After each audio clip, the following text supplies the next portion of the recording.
Good morning. It's time for the Real News Radio. And now, here's Farron.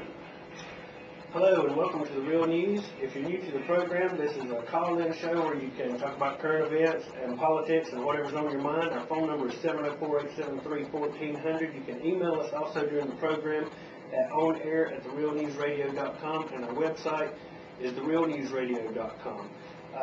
This week, the Real News received a package of DVDs to give away. We have from an anonymous donor 100 Freedom to Fascism DVDs, which if you haven't seen it, it was made by Aaron Russo. He directed Trading Places and The Rose. He was also married to Bette Midler. But it's a very eye-opening documentary into our tax system and the 16th Amendment and our disappearing civil liberties. This is a very good timing because next week we intend to discuss taxes at length. So if you're sick of this ridiculous taxes from cradle to grave system of highway robbery, join us next week, and if you're not paying enough tax, be sure to call in next week. But again, we have 100 copies to give away here at WSIC 9 to 5 Monday through Friday, so don't come right now. Come Monday through Friday, or at Customer Sessions on Highway 21. You can pick them up at either place. This week's guest is going to be Jim Clymer, committee chairman of the Constitution Party. He will be our guest live via the phone later.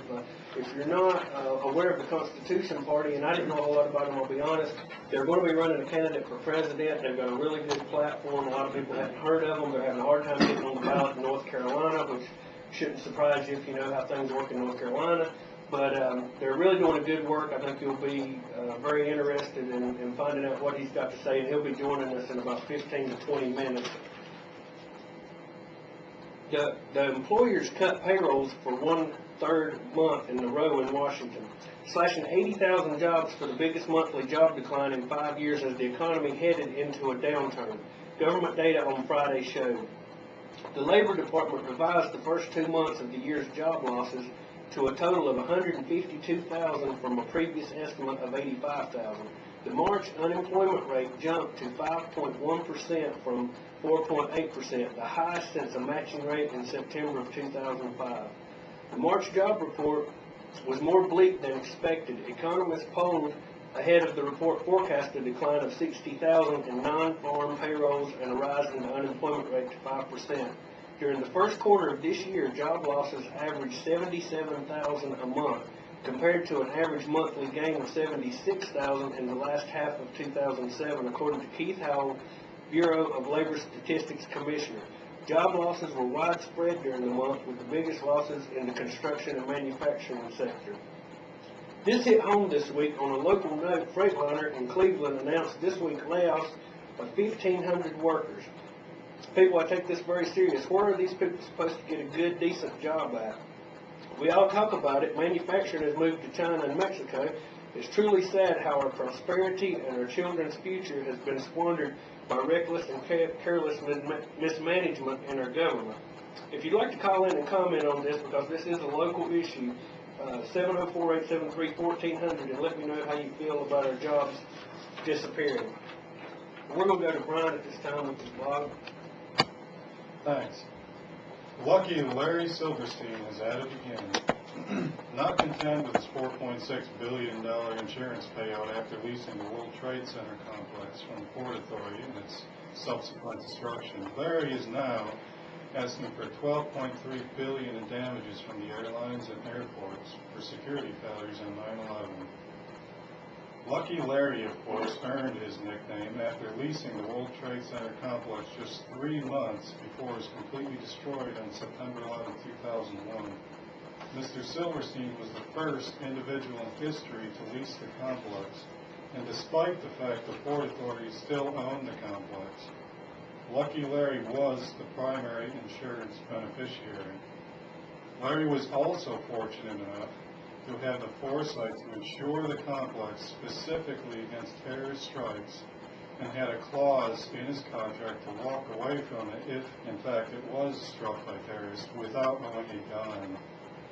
Larry also had the great fortune of avoiding the multi-billion-dollar asbestos cleanup project that the two towers required. The true Oliver Twist of 9/11 disaster. That's an amazing story that got practically no airtime by the mainstream press, and Mr. Silverstein, if I remember, bought the complex just 6 months earlier. He hadn't acquired it long ago. 3 months in July of 2001.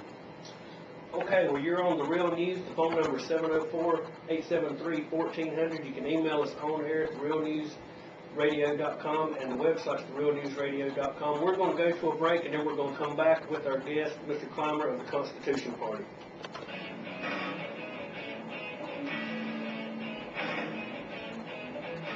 Hello, you're back on The Real News. Hello, you're back on The Real News.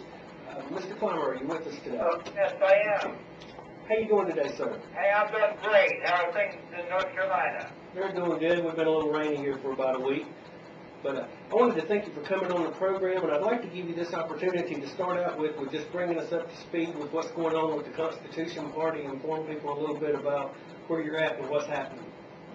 Well, there was a lot of good things happening with the choices that are emerging on the major parties. Republicans and Democrats were getting an increase of interest daily, almost hourly, because a lot of people realize how bankrupt ideologically the major party candidates are and how similar they are on so many issues. But right now, this is the stage where we're going through the arduous process of ballot access, and I don't know how well you or your listeners are familiar with that, but I'll tell you, the major parties try to make it as difficult as they can for any third party or independent to get on the ballot. It's a process we have to go through every 4 years.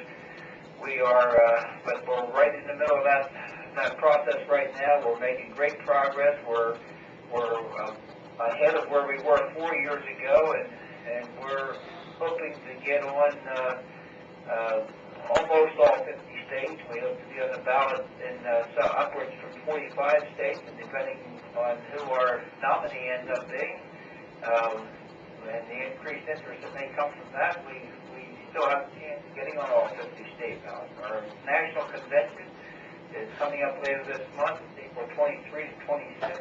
It's going to be in Kansas City, Missouri. And we're just looking forward to a great time there. There's a lot of enthusiasm, a lot of great things happening, and we are, as you probably are already aware, we are the third largest party in terms of party registration, ahead of all the other third parties, minor parties. And like I said, we're getting increased enthusiasm every day. Does it look like you'll be able to get on the North Carolina ballot? Well, you know, North Carolina is one of the most difficult ones in the state, in the country. It's about, of the three most difficult ones, North Carolina is right in there. It's going to depend on whether or not we have an influx of money. I mean, that's the bottom line. It takes a couple $100,000 to get on the ballot in North Carolina alone. And so we either need a massive volunteer effort or a lot of money coming in to pay for somebody to pay for professional signature gatherers.